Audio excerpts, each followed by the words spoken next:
Olá a todos, vamos começar mais uma aula da disciplina de Álgebra Linear 1. Essa é a nossa aula 21 e nós vamos falar sobre núcleo e imagem de uma transformação linear. Bem, vamos começar com a definição. Seja T de V em W uma transformação linear, então a imagem de T é definida como sendo o seguinte conjunto. Imagem de T é igual aos T de V, tal que V pertence ao domínio, né, da nossa transformação. Essa definição de imagem não tem nenhuma novidade para você. Essa daqui é a definição de imagem de qualquer função. Aqui a gente está partindo de uma transformação porque esse é o contexto da disciplina. Nós sempre vamos trabalhar com transformações lineares. Então aqui, esse conjunto aqui que já é conhecido, a gente chama de imagem da transformação T. Agora o núcleo talvez seja realmente a novidade aqui para você. O núcleo da transformação é definido como sendo os vetores do domínio, que quando você aplica o t neles, vai dar zero, vai dar o vetor do contradomínio. Essa noção de imagem você vê para funções em geral, mas a definição de núcleo é um pouco mais específica. A gente vê para outros contextos também, mas não em geral para uma função. Então essas são as definições de núcleo e imagem. Deixa eu tentar definir eles graficamente para vocês entenderem um pouco melhor. Deixa eu colocar aqui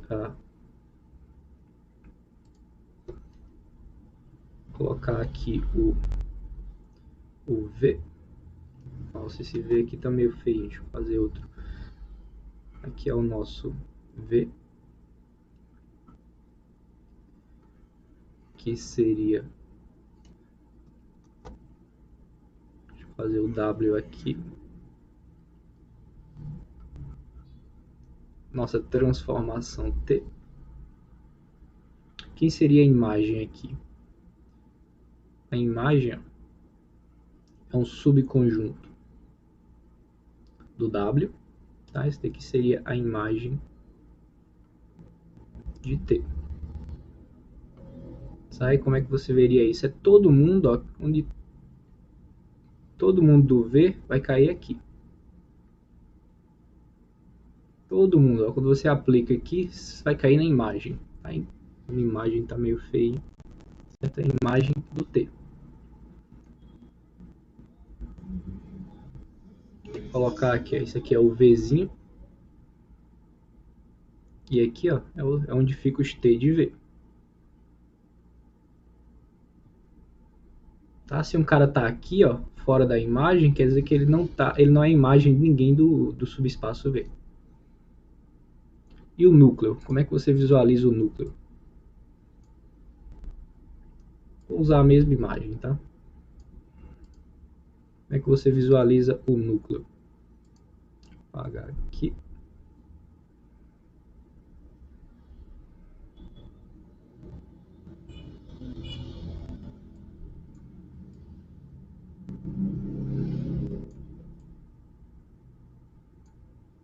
O núcleo para cá.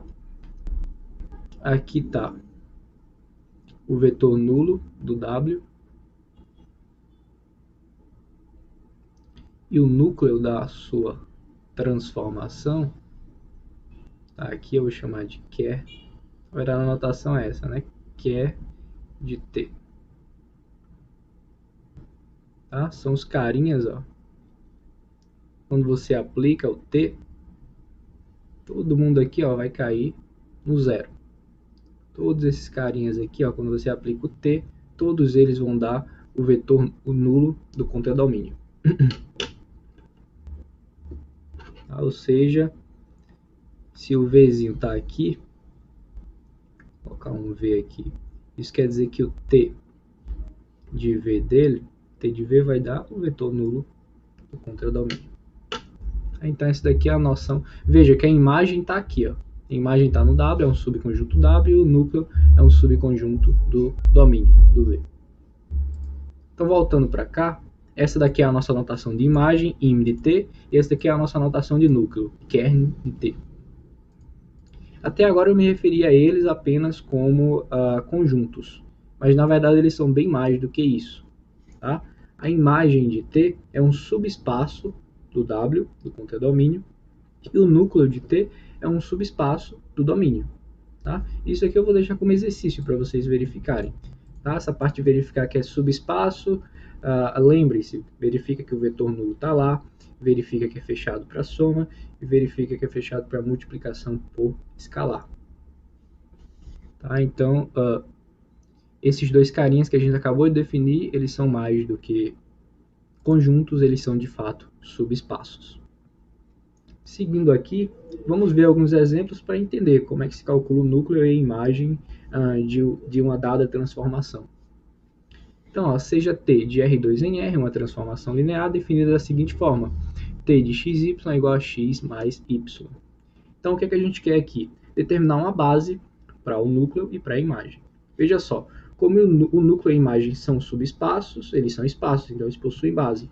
Então, para você entender eles bem, para você dizer, aqui, ó, esse é o núcleo e esse é a imagem, para você determinar eles bem, mostre uma base para eles. Certo? Com a base você consegue dizer a dimensão, consegue dizer se dado um vetor, se ele está lá dentro ou não está. Então, a base diz muita informação sobre o seu espaço ou subespaço. Então, é isso que a gente vai querer encontrar dentro desses dois caras aqui. Uma base para o núcleo e uma base para a imagem. Então, vamos partir do que? A gente só tem até agora a definição.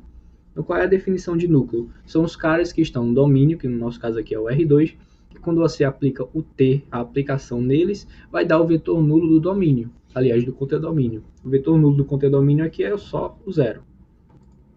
Então, vamos trabalhar com isso. Isso quer dizer o quê? Que um vetor do R2, um xy, pertence ao núcleo, se e somente se T de xy é igual a zero. Quem é o xy? O T de xy é o x mais y. Joga o x para o outro lado e você vai ter isso aqui, ó, que o y é igual a menos x. Então veja qual foi a informação que você obteve aqui. Que um xy ele está no núcleo se a segunda coordenada dele é menos a primeira. Agora volte aqui e coloque essa informação. Um vetor do núcleo, ele é dessa forma aqui, ó, xy que é igual a x menos x.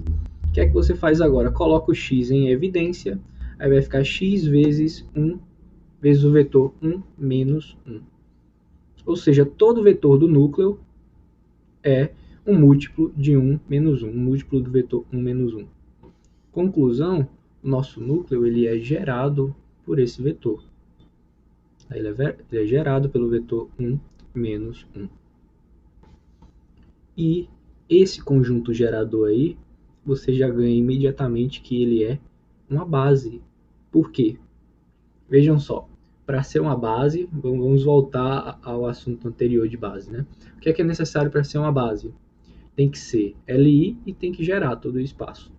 No caso aí, ele já gera, você concluiu que ele é um conjunto, que o gerado por ele dá todo o espaço, o subespaço núcleo T, e ele tem que ser LI. Por que a gente sabe automaticamente que ele é LI? Porque ele é um conjunto formado por um vetor. E a gente sabe que um conjunto unitário ele é LI somente se o vetor lá dentro for não nulo. E, ó, é claro que esse vetor é não nulo. Então, sendo não nulo, ele é LI, e sendo LI e gerando todo o núcleo, então esse conjunto aqui ele é de fato uma base para o núcleo. Então, você acabou de obter uma base. Vejam aqui uma consequência imediata que você consegue dizer agora quem é a dimensão do núcleo. Como a base tem apenas um vetor, então a dimensão do núcleo é 1.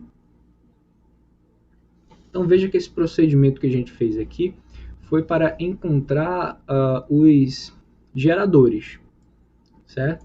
O procedimento que a gente fez no slide anterior foi para encontrar os geradores do núcleo.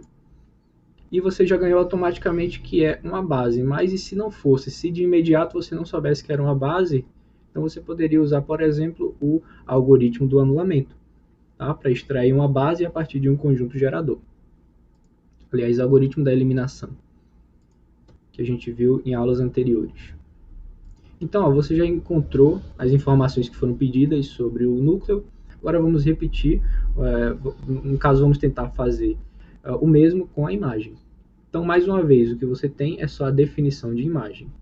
Está aqui, imagem de t igual a t de xy, pertencente ao contradomínio, que no nosso caso é R, com o vetor xy pertencente ao domínio, que é R2. Então, ó, quem é t de xy? Só fiz substituir aqui. T de xy é x mais y. Então, ó, note uma coisa. A imagem é sempre um subconjunto do contradomínio. No caso, é um subespaço. Então, você já tem essa inclusão aqui. Tá? Agora, note que nesse caso a gente tem a outra inclusão. Porque, ó, se você pegar um elemento arbitrário no contradomínio em R, então esse elemento que eu estou chamando de x, ele pode ser escrito ó, como x é igual a x mais 0. E o vetor x0 é um vetor do R2. Então, o que isso significa? Que o x pertence à imagem de t. Para estar na imagem de t, ele tem que ser a soma de dois caras, onde as coordenadas desse cara estão no... onde o vetor formado pelas parcelas dessa soma pertence ao R2. E é exatamente isso aqui. Ó. X é igual a x mais 0, onde x0 pertence a R2. Portanto, esse carinha aqui é um elemento da imagem. Mas esse carinha aqui é um elemento arbitrário de R. Então você acabou conseguindo a outra inclusão, consequentemente você ganhou a igualdade. Mas a nossa meta aqui é achar uma base para a imagem. Então, ou seja, encontrar uma base de R. Quem seria uma base de R? Talvez até esse momento isso não tenha sido contestado, perguntado para você, mas a gente é uma resposta muito simples. Primeiro, qual é a dimensão de R? A gente sabe que a dimensão de R é 1. Lembre-se, a dimensão de Rn é N. Então, a dimensão de R é 1. Então, qualquer conjunto Li com um elemento é uma base de R. Tá? Então, basta pegar um conjunto formado por um vetor não nulo. Conjunto unitário formado por um número não nulo. Aqui eu escolhi o número mais simples, do meu ponto de vista, que seria 1. Você poderia colocar qualquer outro aqui. Tá? Isso aqui forma uma base para o R. Qualquer conjunto unitário, no caso, tirando o formado pelo zero, forma uma base para R. Então, nesse caso aqui, eu escolhi o conjunto unitário formado pelo 1. Então, ele é uma base para a nossa imagem. Tá? Em particular, você também conclui que a dimensão da imagem é a dimensão de R, portanto, é 1 também. Agora, vamos juntar essas informações que a gente obteve no seguinte sentido, na seguinte observação. A dimensão do núcleo mais a dimensão da imagem vai ser, ó, a gente viu que é 1 mais 1. Dimensão da imagem é 1, dimensão do núcleo também é 1. A soma desses dois caras dá 2, e 2 é exatamente a dimensão do R2. Quem é o R2 aqui nesse exemplo? O R2 está fazendo papel o quê? Do domínio. Então veja que a relação que a gente conseguiu tirar desse exemplo, que é a dimensão da imagem mais a dimensão do núcleo é igual à dimensão do domínio. Tá? Por enquanto é só uma observação que a gente viu nesse exemplo. Vamos ver um outro exemplo e ver se essa igualdade também se repete, se esse comportamento permanece. Então vamos ver o exemplo 2. Considera a transformação linear t de R3 em R3, definida por t de xyz igual a x, 2y e 0. Vetor com essas três coordenadas. Então, mais uma vez, vamos determinar uma base, tanto para o núcleo quanto para a imagem. Dessa vez vamos começar com a imagem. Mais uma vez, a definição da imagem é essa aqui. A gente está usando puramente a definição. Só um detalhezinho aqui, tá? Que é R3, tá? Lembre-se, isso aqui é o contradomínio, tá? Ficou faltando um 3 aqui em cima. Então, ó, substitui aqui. O errinho aqui permaneceu, né? Mas você está entendendo. Tá? Aqui é R3, aqui é R3. E aqui, ó, o t de xy, por definição, é esse vetor aqui, ó, x2y0. Tá? Então, agora você tem aqui, ó, a sua imagem é esse conjunto aqui. Agora, pegue esse conjunto aqui e vamos ver como é que a gente escreve ele a partir dos seus geradores. Como é que a gente consegue extrair os geradores. Então, note o seguinte, ó. Pegue um vetor arbitrário na imagem, que é dessa forma aqui, x2y0. Quebre ele em dois vetores, um que tem apenas x, um que tem apenas y, e coloque o x e o y em evidência. Certo? Vou repetir. Peguei o vetor arbitrário da imagem, quebrei ele em dois, porque aqui ó, tem duas variáveis, x e o y. Se tivesse z, eu ia quebrar em 3. Quebrei em 2, e aqui coloquei as variáveis em evidência. Tá aqui. Vejam os vetores que sobrou. Os vetores que sobraram são os geradores da nossa imagem. Tá? Então, ó, a nossa imagem é gerada por esses dois vetores. 1, 0, 0, 0, 2, 0. Esses são os geradores da imagem. Mas a gente ganha automaticamente que eles também são uma base. Por quê? Porque, lembre-se, quando um conjunto com dois vetores é LI, quando um não é múltiplo do outro. E, obviamente, um não é múltiplo do outro aqui. Certo? Se esse carinha aqui fosse múltiplo se o primeiro fosse múltiplo do segundo, então a primeira coordenada dele seria 0, que não é o caso. Certo? E se o segundo fosse múltiplo do terceiro, então a segunda coordenada dele seria 0, que também não é o caso. Então, um não é múltiplo do outro, portanto, eles formam um conjunto LI. Portanto, sendo LI e gerando espaço, eles são a base para a nossa imagem. E mais uma vez aqui a gente ganha como consequência a dimensão da imagem, que nesse caso aqui vai ser 2. Então, seguindo, agora a gente já conseguiu as informações que a gente queria sobre a imagem, vamos agora trabalhar com o núcleo. Mais uma vez, por definição, o núcleo são os caras que estão no domínio, e quando você aplica o T, dá o vetor nulo do contradomínio. Certo? Então, veja só, um vetor, ele pertence ao núcleo se e somente se o T dele é igual ao vetor nulo, se e somente se coloca aqui a definição da nossa transformação. Agora usa igualdade de vetores e aí você vai obter um sistema homogêneo. Tá, e veja aqui que o problema de encontrar os elementos do núcleo, e até, por que não dizer, dos geradores do núcleo, ela passa por um sistema homogêneo, certo? Porque sempre você vai igualar a zero, sempre você vai passar por isso aqui, ó. Você vai pegar um vetor, a transformação aplicada num ponto e igualar, num ponto arbitrário, né, e igualar ao vetor nulo. Então, inevitavelmente você vai passar aí por um sistema homogêneo. Tá? A complexidade do sistema vai depender da complexidade da transformação. Mas, de toda forma, você sabe trabalhar com sistemas homogêneos. Tá? Nesse caso aqui, a gente já ganha imediatamente, ó, que o x é igual a 0 e que o y vai ser igual a 0. Então, x igual a y igual a 0. Mas lembre-se, a gente está pegando aqui um vetor com 3 coordenadas. Então, você só ganhou informação sobre o x e o y. Então, substitui aqui. Logo, o vetor que você pegou inicialmente no núcleo vai ter essa carinha aqui, ó.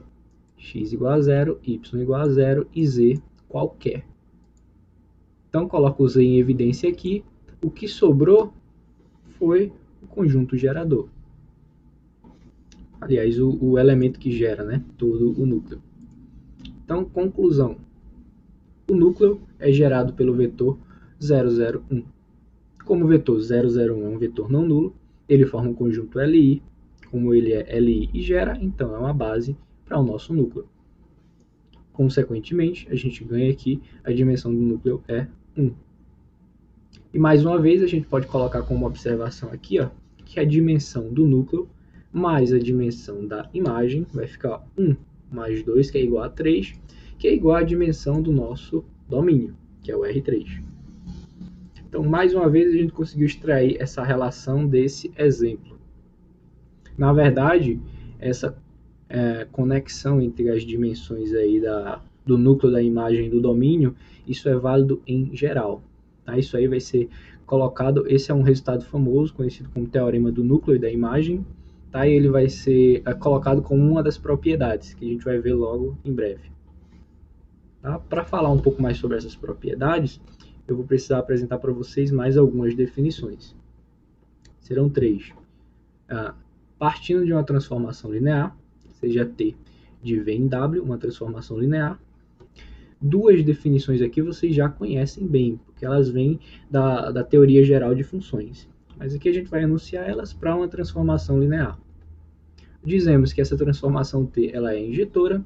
Se dados U e V no domínio, que possui imagens iguais, então eles têm que ser iguais.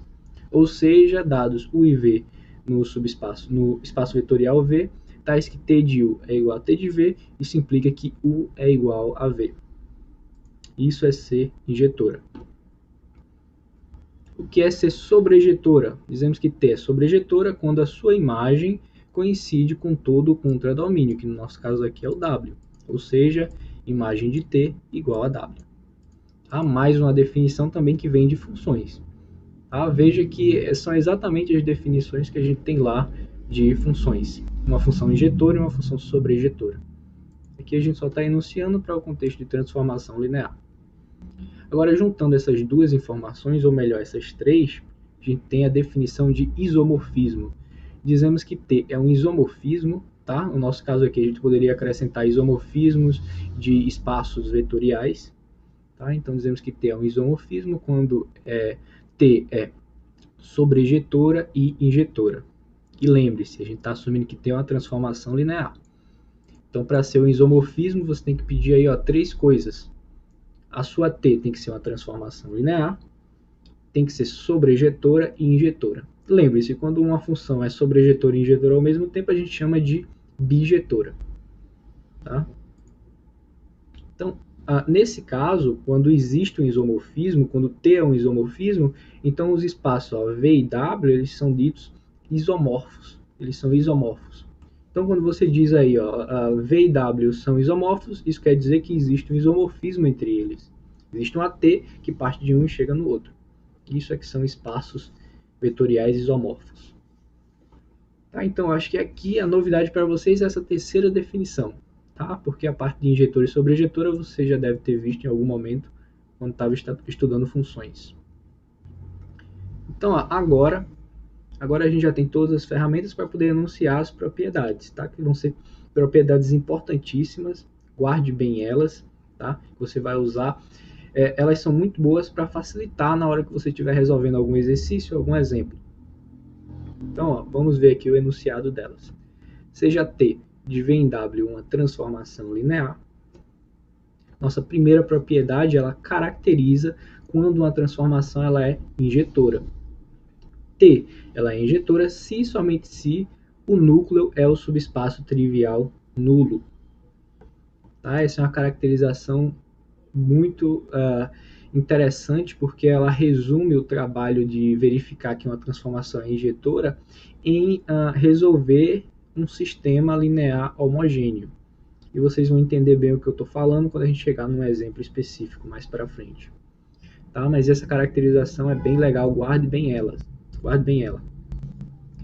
A nossa segunda propriedade é o que a gente observou nos 2 primeiros exemplos da aula de hoje. Tá? É chamado teorema do núcleo e da imagem. Tá? Um teorema bastante conhecido, e ele diz o seguinte, que a dimensão do domínio da sua transformação é igual à dimensão do núcleo mais a dimensão da imagem. Por que essa formulazinha é bastante legal? Veja só, se eu pedir a você a dimensão da imagem e a dimensão do núcleo, como é que você ia ter que fazer isso aí? Você ia ter que encontrar uma base para a imagem, uma base para o núcleo, e aí você ia conseguir dizer a dimensão. Mas, uma vez que você tem esse teorema aí em mãos, o teorema do núcleo e da imagem, a dimensão do domínio, em geral, você vai saber. Tá? Como eu disse para você anteriormente, os espaços aí que a gente trabalha são o Rn, que você sabe, o espaço das matrizes e o espaço dos polinômios. Todos eles você sabe a dimensão deles. Tá? Então, esse aqui vai ser fácil de você obter. Então, o que é que você precisa? Se você pegar o núcleo, por exemplo, e encontrar uma base para o núcleo, então você vai saber a dimensão do núcleo. Então você sabe a dimensão do domínio, a dimensão do núcleo, consequentemente você vai obter a dimensão da imagem sem precisar calcular uma base para a imagem. Não, eu acho mais fácil encontrar uma base para a imagem. Então começa pela imagem, encontra uma base para a imagem, você vai saber a dimensão da imagem, consequentemente vai saber a dimensão do núcleo. Então, mais uma fórmula importante, guarde bem ela. Nossa terceira propriedade, ela diz o seguinte, você tem uma transformação linear e a dimensão da imagem, aliás, e a dimensão do domínio é igual à dimensão do contradomínio, então, ó, essa transformação ela é injetora se e somente se ela é sobrejetora. Então, se você tem essa informação aqui, dimensão do domínio igual à dimensão do contradomínio, e é pedido para você verificar que a função ela é sobrejetora e injetora, o que essa propriedade está dizendo aí é que basta você verificar uma das duas. Se você verificar uma, você ganha a outra. Tá? Então, outra propriedade bastante legal. Nossa quarta propriedade ela diz o seguinte: se T é um isomorfismo, ou seja, se a nossa transformação ela é injetora e sobrejetora, então T leva base em base. O que isso significa? Significa que se você pegar aqui, ó, uma base V1Vn de V, então a T de V1 até T de Vn é uma base do W. Ou seja, a partir de uma base, você ganha outra. Aliás, a partir de uma base do V, você ganha uma base do W. O que é que a gente ganha aqui em particular? Que a dimensão do V e do W são iguais. Tá? Se aqui tem N vetores, aqui também tem N vetores. E veja que aqui não corre o risco de ter vetores repetidos, porque se fossem vetores repetidos, não seria uma base, não seria nem LI. Então a quantidade de vetores aqui é igual, portanto, as dimensões são iguais. Então, ó, toda vez que você tiver isomorfismo entre espaços, você ganha que a dimensão dos espaços são iguais. Então, ó, se eu te der uma função, uma aplicação, uma função, né, e perguntar se é um isomorfismo e você já tiver de cara que tem que os espaços domínio e contradomínio têm dimensões diferentes, então por essa propriedade você já ganha automaticamente que não é um isomorfismo, não tem como ser um isomorfismo. Então, outra propriedade bastante legal. Por fim, nossa última propriedade, ela diz o seguinte: se T é um isomorfismo, então a inversa do T também é um isomorfismo. Então, o que é que você ganha aí? Você ganha que a inversa é uma transformação linear, tá? É injetora e é sobrejetora. Certo? É o que diz aí a nossa quinta propriedade. Então, como é que a gente usa ela? Vamos ver aqui mais dois exemplos para entender um pouco melhor as definições e essas propriedades. O primeiro exemplo vai ser um exemplo mais simples, só para ilustrar a questão de uma transformação ser injetora e só para ilustrar as definições de injetividade e sobrejetividade. Então, considere a transformação T de R em R2 definida da seguinte forma: T de x igual a x0. Isso aqui é uma transformação, você pode verificar de forma bastante simples. Agora, o meu questionamento é se ela é injetora e se ela é sobrejetora. Primeiro, ela é injetora. E podemos verificar isso da forma tradicional, segundo a própria definição. Pega dois caras no domínio que têm imagens iguais e você vai concluir que eles são iguais. Usa a definição.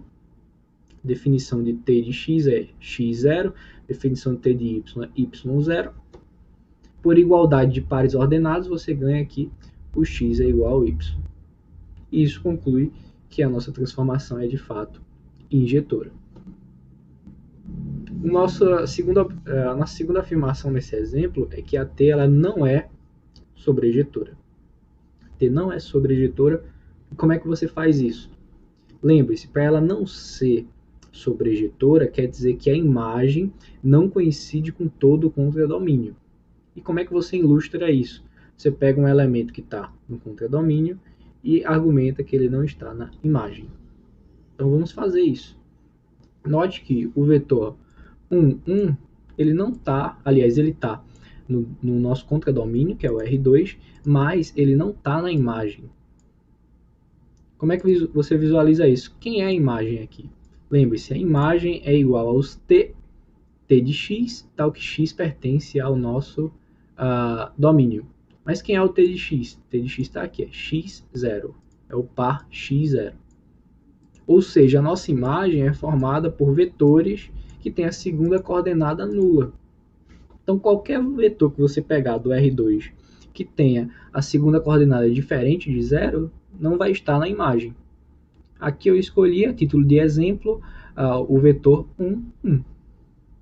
ele tem a segunda coordenada não nula, portanto ele não está na imagem. Então você exibiu um cara que está no contradomínio e que não está na imagem, portanto a imagem é diferente do nosso contradomínio. Tá? Mais uma vez aqui ficou faltando uma potenciazinha, aqui é o R2, tá? Imagem diferente de R2. Se a imagem é diferente de R2, conclusão, a nossa aplicação, a nossa transformação linear, ela não é sobrejetora. Então veja aqui, ó, conclusões que a gente ainda pode tirar desse exemplo. Aqui a gente definiu, a gente resolveu isso aqui usando a nossa definição tradicional de função sobrejetora, de transformação injetora, aliás. Mas a gente também poderia usar a caracterização via núcleo. Poderia pegar um elemento do núcleo e mostrar que ele é apenas que a única possibilidade para ele é que ele seja o vetor nulo. Também poderia ter feito isso, certo? Mas nesse exemplo aqui é bastante simples ambos os casos, então eu decidi fazer pela própria definição, tá? Para ficar um pouco mais simples. E como é que faz usando o núcleo? A gente vai ver no próximo exemplo, tá? A gente vai ver a importância dele no nosso próximo exemplo. E aqui é para ilustrar, para você mostrar quando uma transformação ela não é sobrejetora. Tá? Exibe um cara que está no contradomínio que não está na imagem. Então, ó, conclusão aqui, a nossa transformação ela não é um isomorfismo. Porque embora ela seja injetora, ela não é sobre. Outra forma de argumentar isso, ela não é um isomorfismo, por quê? Eu falei isso nas propriedades. Se fosse um isomorfismo, a dimensão do domínio seria igual à dimensão do contradomínio. Mas você sabe que isso aí não é verdade. Tá? Então, usando aquelas propriedades, podem facilitar muito e retirar muita informação de um único exemplo. E o exemplo que a gente vai tentar trabalhar bem as nossas propriedades é esse aqui. Veja só o que ele pede. E veja que é um exemplo importantíssimo, tá? Veja bem tudo que a gente vai fazer nele, que ele vai servir de modelo aí para você entender bastante coisa e fazer vários exercícios. Veja só, seja t de R3 em R3, uma função definida dessa forma, t de x, y, z, igual a x menos 2y, z e x mais y. Então, ó, o que a gente quer aqui fazer com isso? Com esse t, né? A gente quer mostrar que t é um isomorfismo e calcular a sua inversa. Como é um isomorfismo, possui inverso. Então, a gente quer calcular a inversa. Então veja aqui, ó, que existem várias coisinhas aqui que está numa única frase. Mas primeiro, para mostrar que é um isomorfismo, você tem que mostrar que é uma transformação linear. Você tem que mostrar que é sobrejetora, que é injetora. Essas três coisinhas. E depois ele ainda pede para calcular a inversa. E a gente vai ver uma maneira interessante de calcular a inversa usando o nosso conhecimento da aula anterior. Então vamos lá. Primeiro passo, mostrar que é um isomorfismo. Então vamos quebrar em três. Mostrar que é transformação, mostrar que é índia e mostrar que é sobre. A parte de mostrar que é uma transformação linear, como é um assunto da nossa aula anterior, eu vou deixar como exercício para vocês. Tá? Lembre-se, para mostrar que é uma transformação linear, tem que verificar as duas condições. Certo? Pegue dois vetores arbitrários no domínio, um escalar, e mostre que a t preserva a soma e que a t preserva a multiplicação por escalar. Tá? Então, esse primeiro item vai ficar como exercício para vocês. Nosso segundo item, vamos verificar que a t é injetora. Então, como é que você faz? Pela nossa propriedade 1, basta mostrar que o núcleo coincide com um subespaço trivial nulo. Certo? Então, a gente já está usando aqui a nossa propriedade 1. Por que isso é interessante? Veja aqui. Pegue um cara no núcleo, você tem que mostrar que ele é o vetor nulo. Então, se ele está no núcleo, o que é que você tem? Você tem que ter aplicado nele, dar o vetor nulo do contradomínio, que no nosso caso também é o R3. Então, ó, coloca aí a carinha da sua transformação, tá aqui, x menos 2y, z e z mais y, igual ao vetor nulo. Igualando isso aí, você vai ter o quê? Um sistema linear homogêneo. Então veja, se você estivesse partindo, veja que você está simplificando o seu problema de C injetora, de uma aplicação C injetora, em um problema de sistema linear homogêneo, que você sabe resolver. Qual é a conclusão que você tem que ter aqui? Que esse sistema possui apenas uma solução. A única solução é a solução trivial, certo? Veja aqui que nesse caso, para você concluir isso, como se trata de um sistema quadrado, você poderia usar, por exemplo, Cramer. Tá? Mas existem várias formas aí de você resolver esse probleminha, até porque aqui, ó, uma variável já está dada. Tá? Mas de toda forma aqui, mais uma vez eu repito, é um sistema. Sistema você sabe resolver. Certo? A gente teve uma prova só dedicada à resolução de sistemas. Tá? Então, a complexidade do sistema, independente da complexidade do sistema, você sabe resolver. Nesse caso aqui, a gente tem que mostrar que o sistema ele possui apenas a solução trivial, nula. Tá? Então, usando Cramer, por exemplo, você conclui que x é igual a y, que é igual a z, que é igual a zero. Todos eles são zeros, ou seja, o sistema possui apenas a solução nula. Portanto, o nosso vetor que a gente pegou inicialmente, no núcleo, ele tem as 3 coordenadas nulas, portanto é o vetor nulo. Dessa forma, você mostrou que o núcleo é o subespaço trivial nulo. Consequentemente, a nossa transformação ela é injetora. Agora, ó, a gente já viu, já deixou como exercício que é uma transformação linear, já verificou que é injetora.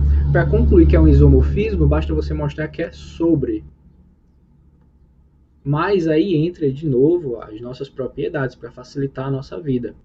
A sobrejetividade você não vai precisar fazer conta nenhuma para garantir ela aqui. Por quê? Veja só. Lembre da nossa propriedade 3. Nossa propriedade 3 ela diz o seguinte: se a dimensão do domínio é igual à dimensão do contradomínio da nossa transformação, então ó, ser injetora é equivalente a ser sobrejetora, em particular como a nossa T é injetora, isso implica que ela também é sobrejetora. Então, vou repetir, a gente está usando aqui a nossa propriedade 3. Tá?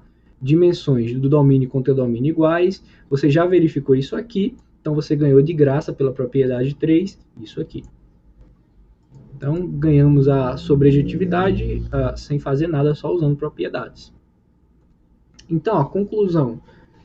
A nossa função ela é uma transformação linear, injetora e sobrejetora, portanto é um isomorfismo.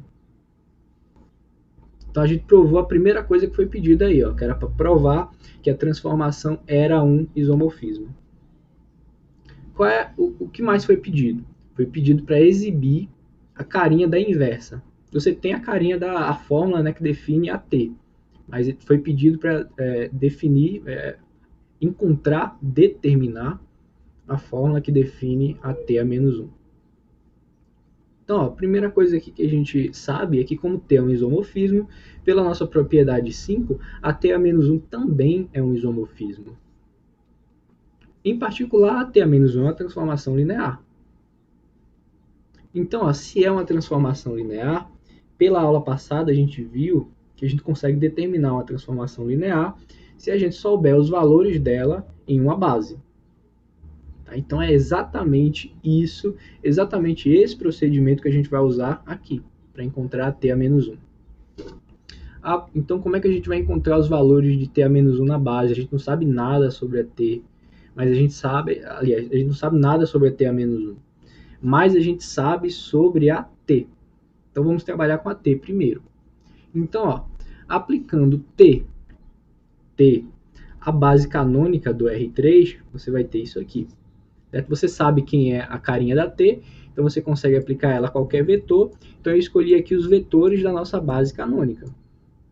Aplicando eles, você vai encontrar esses vetores aqui. Certo? Só é usar a formulazinha da t e encontra aí imediatamente esses 3 vetores. Por que eu escolhi a base canônica? Lembre-se, eu falei que toda vez que você está trabalhando com a base canônica, as contas são mais simples. Então, ó, primeiro, é mais simples para você aplicar, porque vai ter muitas coordenadas nulas aqui para você aplicar. E ela vai ser mais simples por outro motivo que a gente vai ver no finalzinho. Então, estou pegando a t e estou aplicando na base canônica do domínio, que no nosso caso aqui é o R3. Então, qual é a conclusão que eu tenho aqui? A primeira conclusão, vou ter duas. Primeiro aqui, que eu posso retirar dessas igualdades, é que como t é um isomorfismo, pela propriedade 4, t leva a base em base. Portanto, os vetores, como isso aqui é uma base, isso aqui é a base canônica, então os vetores resultantes também formam uma base para conter domínio, que no nosso caso aqui também é o R3. Então esse conjunto aqui ele é uma base. Guarda essa informação. Agora, ó, ainda dessa igualdade aqui, você pode fazer o seguinte, você pode aplicar o T a menos 1 nessas igualdades aqui. Se você aplicar o T a menos 1 aqui, ó, aqui nessa primeira igualdade, some o T aqui, porque T com T a menos 1 dá identidade, então vai ficar só esse vetor aqui, e aqui vai ficar o T a menos 1. Vai ficar ó, T a menos 1 de 1, 0, 1 vai ser igual a 1, 0, 0. Aplica o T a menos 1 aqui também. Então vai sumir, T a menos 1 com T, vai ficar só esse vetor aqui, aí vai ficar T a menos 1 de menos 2, 0, 1, vai ser igual a 0, 1, 0. E a mesma coisa acontece aqui, na terceira igualdade. Então, ó, aplicando o T a menos 1 nas igualdades acima, você obtém essas três igualdades. Agora veja só, junte essas duas informações aí, essas igualdades com a informação de que esses três vetores aqui, ó, formam uma base para o R3. Então o que é que você tem agora? Você acabou de conseguir, de concluir que você tem os valores do T a menos 1 em uma base. Se você tem os valores de uma aplicação em uma base, você consegue encontrar a carinha dela, a fórmula dela, a partir desses valores. Então, nesse momento aqui, a gente acabou de voltar para a nossa aula passada, em determinar uma aplicação, determinar uma transformação a partir dos valores dela na base. Então, lembra como é que a gente faz aqui? A gente tem que escrever um vetor arbitrário do domínio da nossa aplicação, da nossa transformação, encontrar as coordenadas delas no vetor. Aliás, encontrar as coordenadas dela na base que a gente está trabalhando, na base fixada. Então vamos fazer isso.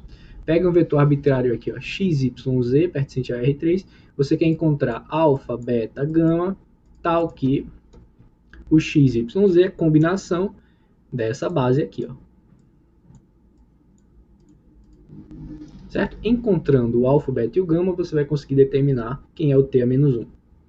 Então, ó, multiplicando e somando, você vai obter esse vetor aqui. Por igualdade de vetores, você obtém um sistema. Tá? Lembre-se, agora não confunda. O x, o y e o z não são variáveis. X, o y e o z estão fixados aqui. As variáveis ó, é o alfa, o beta e o gama. Queremos encontrar. Então, as variáveis aqui ó, são alfa, beta e gama. Então, você vai resolver esse sistema e encontrar o alfa, o beta e o gama. Tá? Note o seguinte, que é um sistema quadrado. Tá? Então, você tem mais de uma opção aí para poder resolver.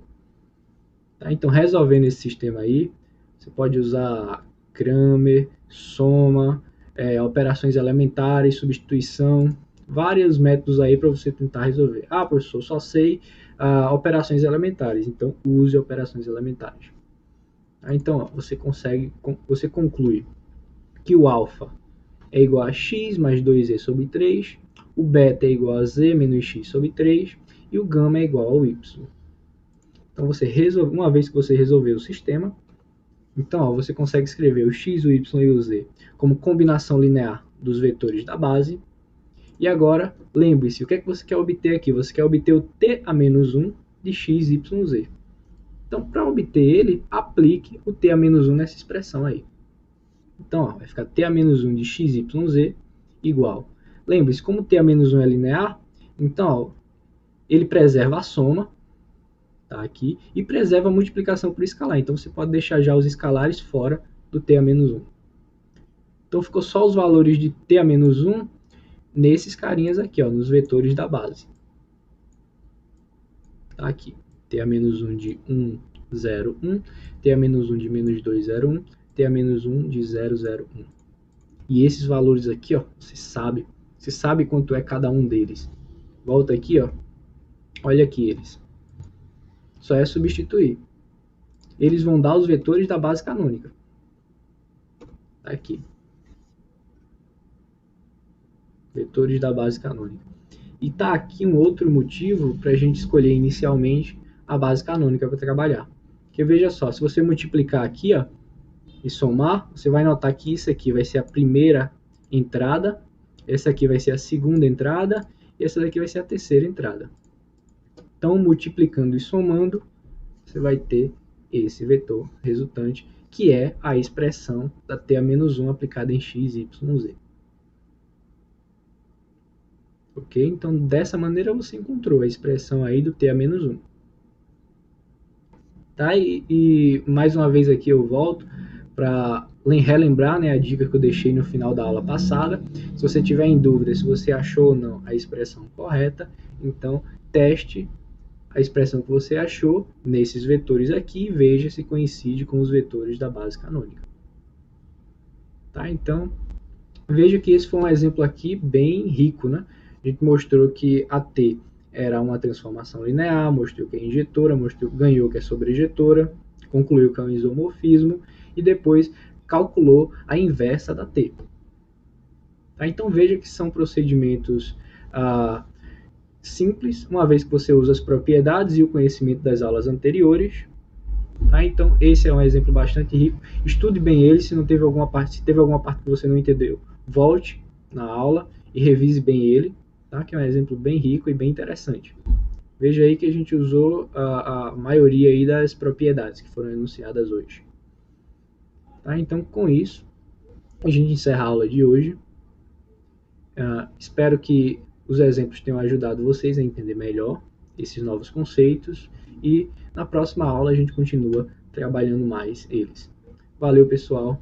Até mais.